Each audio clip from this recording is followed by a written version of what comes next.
All right, Steve, Denys here, Director of Market and Product Development, Mazek Seeds, joined by Market Development Agronomist Extraordinaire Henry Prinzen.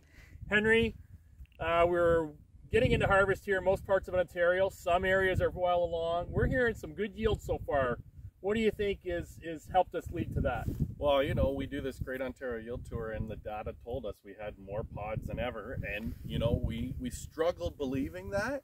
But the proof is in the combine yields so far to date. You know, I talked to some counterparts in Eastern Ontario too, and not really good. It's the best ever yields, right? So up there, it's no mold, right? No mold, lots of pods, big yields. Great. That's a great story.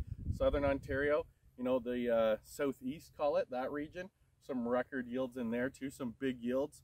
And even everywhere else, we're hearing really strong yields.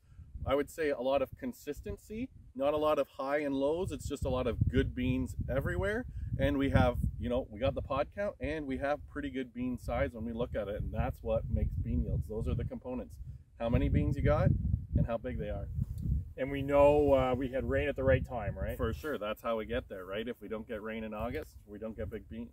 And I would say there's a couple of pockets, at least that I'm aware of, where the yields just aren't there and it's just they were too dry for too long. For sure.